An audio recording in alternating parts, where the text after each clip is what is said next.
Hello friend, मैं संतोष कुमार, आप सभी का स्वागत है संतोष ऑनलाइन क्लास में। दोस्त, आज हम लोग फिजिक्स का एक नंबरा क्वेश्चन देखेंगे जो कि बोर्ड में एकदम हुबहू क्वेश्चन यहीं से आता है। चलिए, फिजिक्स का क्वेश्चन, पहला क्वेश्चन, फिजिक्स का पहला चैप्टर है परावर्तन, और एग्जाम में बहुत बार क्वेश्चन पूछता है परावर्तन के कितने नियम होते हैं, कितने नियम होते हैं, परावर्तन के कितने नियम होते हैं, और इसका आंसर हो जाएगा 2। आंसर कितना हो जाएगा? 2। तो परावर्तन के कितने नियम होते हैं? 2 नियम। बता देते हैं कौन कौन। आपतित किरण, परावर्तित किरण तथा आपतन बिंदु पर डाला गया अभिलंब तीनों एक ही तल में होते हैं, यानी कि ये हुआ आपतित किरण और ये हो गया परावर्तित किरण, और बीच में जो लंब डालते हैं उसे अभिलंब कहते हैं। ये तीनों जो है एक ही तल में होते हैं, ये तीनों बिंदु एक ही तल में होते हैं। और दूसरा आपतन कोण आई और परावर्तन कोण आर, आपतन कोण आई और परावर्तन कोण आर दोनों आपस में बराबर होते हैं। यही 2 नियम है इसका।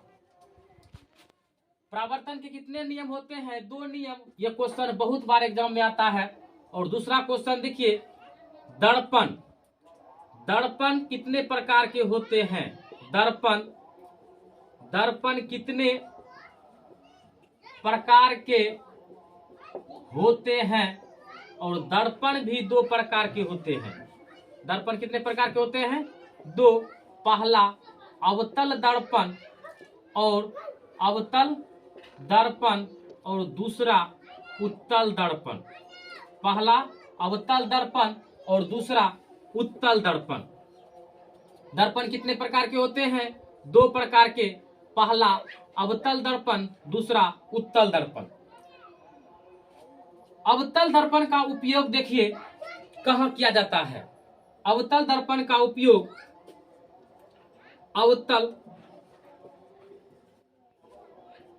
दर्पण का उपयोग पहला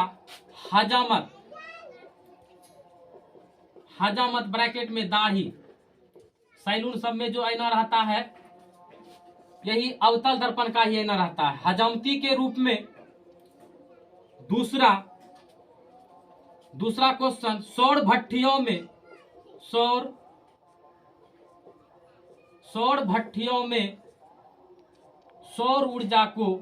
सौर ऊर्जा से आने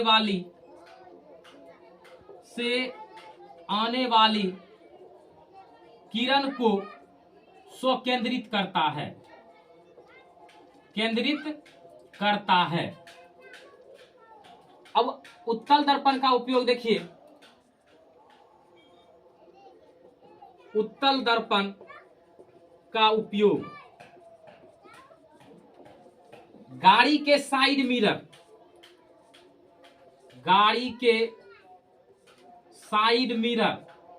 यानी ड्राइवर के बगल में जो साइड वाला मिरर रहता है, आईना, ऐसे मिरर मतलब दर्पण मतलब ही होता है आईना, और गाड़ी के साइड मिरर के रूप में उत्तल दर्पण का उपयोग करते हैं।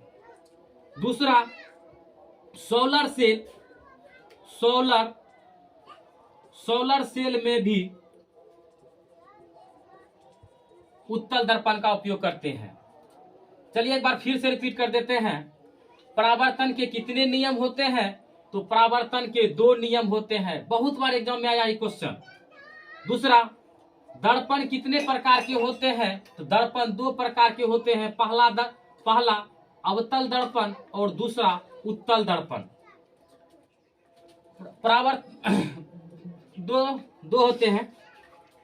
अवतल दर्पण का उपयोग हजामती यानी कि दाढ़ी बनाने के रूप में, सौर भट्टियों में सौर ऊर्जा से आने वाली प्रकाश को स्वकेंद्रित करने के लिए किया जाता है।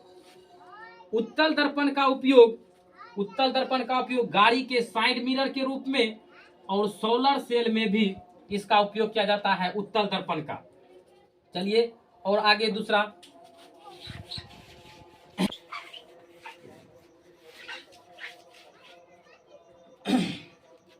दूसरा देखिए प्रतिबिंब। प्रतिबिंब कितने प्रकार के होते हैं? प्रतिबिंब कितने प्रकार के होते हैं? प्रतिबिंब मतलब होता है छैया। प्रतिबिंब भी दो प्रकार के होते हैं। प्रतिबिंब दो प्रकार के होते हैं। पहला वास्तविक प्रतिबिंब,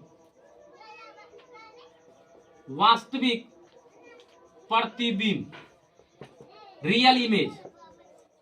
दूसरा काल्पनिक, काल्पनिक प्रतिबिंब जो रिमझिम टाइप का बनता है। तो प्रतिबिंब कितने प्रकार के होते हैं? तो प्रतिबिंब दो प्रकार के होते हैं। पहला वास्तविक प्रतिबिंब और दूसरा काल्पनिक प्रतिबिंब। क्वेश्चन रहता है किसे, किस प्रतिबिंब को, किस प्रतिबिंब को पर्दे पर प्राप्त किया जाता है? चलिए इसका आंसर हो जाएगा वास्तविक प्रतिबिंब। वास्तविक प्रतिबिंब को पर्दे पर प्राप्त किया जाता है। इससे पहले 3 पॉइंट देखिए इसी चैप्टर में, जैसे कि पारभासी, पारदर्शी, अपारदर्शी। पारदर्शी पदार्थ, पारदर्शी पदार्थ में देखिए जिससे प्रकाश आसानी से पार कर जाता है उसे पारदर्शी पदार्थ कहते हैं। जैसे पानी,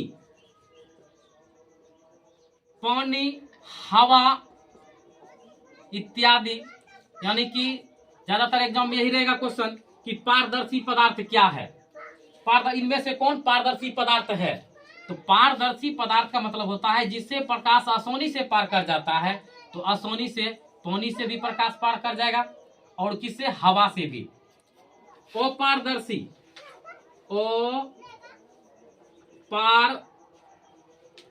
अपारदर्शी पदार्थ,